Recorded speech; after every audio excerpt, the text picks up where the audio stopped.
Pourquoi ça compte, le processeur dans un ordinateur?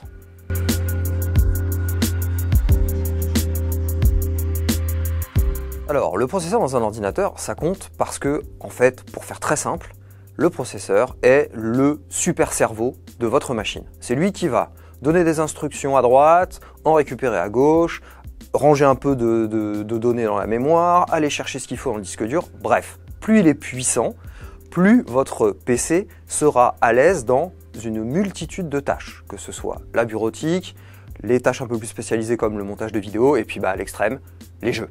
Un processeur, comment est-ce qu'on arrive à quantifier s'il est puissant ou non? Ça va dépendre de deux facteurs, le nombre de cœurs et la puissance exprimée en gigahertz. Alors sur les fiches techniques, généralement le nombre de cœurs n'apparaît pas toujours. Néanmoins, vous vous doutez bien que plus vous en avez, mieux ce sera. Et côté puissance, c'est un peu pareil, même si depuis quelques années, la tendance a un peu changé. On a tendance à favoriser le nombre de cœurs au détriment de la puissance. Néanmoins, il y a des applications pour lesquelles la puissance prime toujours sur le nombre de cœurs. C'est notamment le cas des jeux vidéo. Alors un cœur de processeur, c'est quoi, puisqu'on en parle? Eh bien, il faut s'imaginer que c'est une petite unité de calcul qui prend les informations, les traite, les calcule, les assimile et après les renvoie dans des tuyaux pour que les applications puissent correctement fonctionner. Ça va de votre Windows à votre navigateur web par exemple, ou alors vos jeux vidéo, vos logiciels de montage. C'est ces logiciels-là qui, grâce aux calculs faits par les cœurs du processeur, peuvent fonctionner.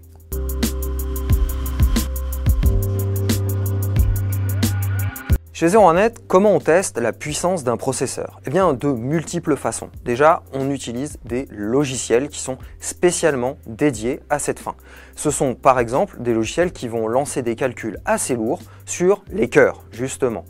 On va lui faire calculer par exemple toutes les variables du nombre pi, juste pour voir à quelle vitesse est-ce qu'il est capable de le faire. On utilise également des jeux vidéo. Pourquoi? Parce que ce sont des gourmands de puissance de calcul, tout comme vos applications spécialisées d'ailleurs. Le montage vidéo et la retouche photo sont aussi de grosses postes de dépenses de calcul CPU. Donc, résultat, pour pouvoir correctement les tester, nous avons élaboré tout un panel de simulations, de lancement, d'exécution et de traitement d'applications ou de procédures d'application qui nous permettent de voir jusqu'à quel point un processeur peut supporter ou non la charge. Nous avons même mis au point un protocole qui surcharge le processeur afin, par exemple, de voir s'il ne surchauffe pas. Comment cela se traduira dans nos tests? Tout simplement par l'appellation throttling. Le throttling, c'est quand un processeur chauffe trop, eh bien, il va avoir tendance à baisser ses fréquences pour éviter de surchauffer et de s'abîmer. C'est généralement quelque chose qu'on va constater dans les PC portables ultra fins, car ils ne sont pas toujours taillés pour encaisser les lourdes charges.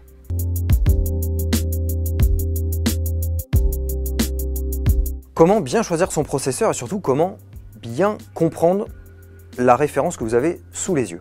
Eh bien, c'est assez simple au final.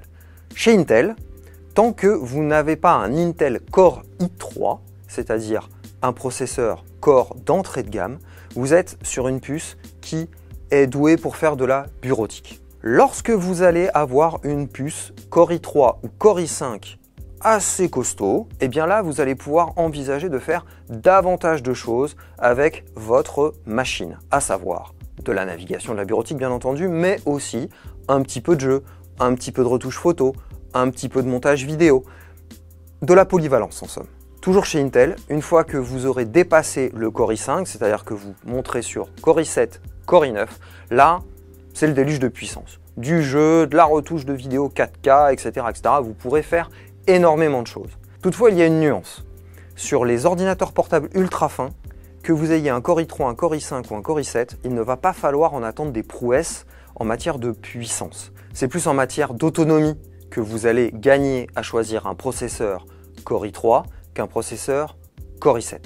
L'autre fabricant de processeurs, c'est AMD. Alors chez lui, pareil que chez Intel, il y a une gradation.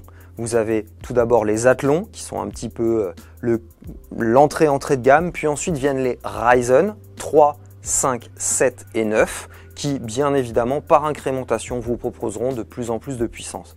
Et puis, tout en haut, il y a les Ryzen Threadripper, qui sont des espèces d'énormes puces pleines de cœur, etc. et que seuls les professionnels ou les gros passionnés de puissance lorgneront avec beaucoup d'envie.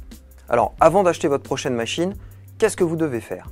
Tout d'abord, regardez la référence de votre processeur. Puis ensuite, allez nous lire sur 01net. Peut-être avons-nous déjà testé la machine sur laquelle vous lorgnez et nous vous proposons régulièrement de nombreux articles pour apprendre à mieux décoder, à mieux comprendre les appellations des processeurs et à vous y retrouver dans cette jungle foisonnante de générations pleines de cœurs, de hertz, de gigahertz. Surtout, n'hésitez pas à nous consulter, vous trouverez forcément un article pour vous aiguiller.